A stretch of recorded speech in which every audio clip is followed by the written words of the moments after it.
Narwal S30 Pro versus Narwal S20 Pro.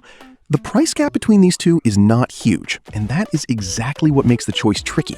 Pay extra for the S30 Pro and you might be getting features you actually need, like the hair cutting system and hotter self-cleaning, or you might be paying for upgrades that barely change your daily routine. Let's make it clear. Hair and tangles. This is where the S30 Pro earns its name tag. The built-in scissors that slice strands before they wrap around the roller, plus the dual comb that scrapes whatever sneaks through, are not just a marketing line. The community reports a tangle rate that's basically zero. And there's one opinion I keep going back to where someone with 2 cats and a bird mentions running the whole apartment in 20 minutes without ever fishing hair out of the brush. That tells me more than any spec. The S20 Pro handles hair fine for a normal household. Smart Mode detects when the roller is getting gross, sends you back to the dock, and the self-cleaning takes care of most of it. But most is the word.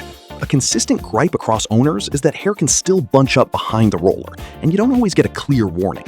If you've got long hair or a shedding pet, that's the difference between a tool you forget about and one you check every few uses. For pet households, the S30 Pro is a real step ahead. Now, daily messes. Crumbs, litter, juice, dried food on tile, both pull 20,000 pascals. Both run AI dirt sense that ramps up suction and water flow when the floor gets dirty.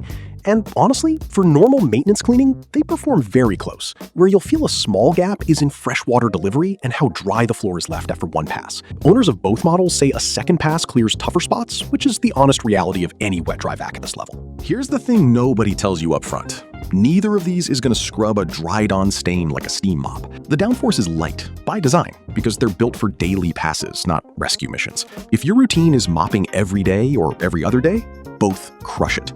If you wait 2 weeks and expect a miracle, you'll be doing 2 passes either way. On pure cleaning result, I'd call it a near tie, with a slight nod to the S30 Pro thanks to slightly better water management.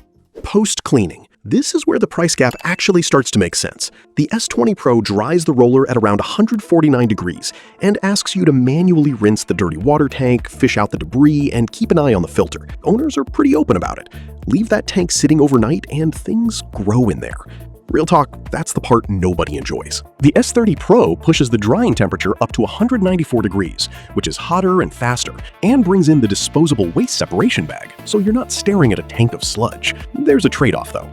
Those bags are a recurring cost, and a couple of owners aren't sold on them, calling them messy in their own way. One opinion I came across actually skips the bag entirely and uses the plastic bin with a strainer. So the bag system isn't perfect, but if your priority is not touching the gross part, the S30 Pro wins this round clearly. Both lie 180 degrees flat for under furniture work. Both swivel well around table legs, and edge cleaning is solid on either. The S30 Pro's 63-degree turn handle feels a touch more agile, but for daily use, this is not the criterion that should decide your money.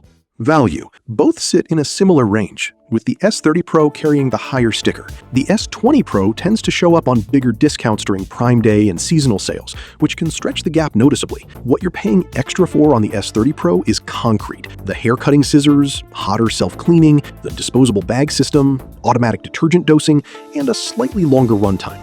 None of those are gimmicks, but whether they're worth it depends on your house and your patience. The S20 Pro gives you the same core suction, the same 5 modes, the same self-propelled glide, and arguably the same end result on a clean floor. What it asks in return is a bit more hands-on care between uses. That's the real trade-off on the table. Here's the call. For most homes with pets or long hair, the S30 Pro is the one to get. The hair-cutting roller and the hotter self-cleaning with the disposable bag fix the 2 parts of the routine you actually hate, and that's worth paying extra for. If your floors are mostly crumbs, dust, and light daily messes without a shedding pet in the mix, the S20 Pro gives you the same core cleaning result for less. And if touching dirty water tanks is your deal breaker, straight up, don't settle. Go S30 Pro. The S20 Pro tends to show up on bigger seasonal discounts, so if budget is tight, wait for a sale. And you? Which one would you pick? Let me know in the comments. Links are in the description.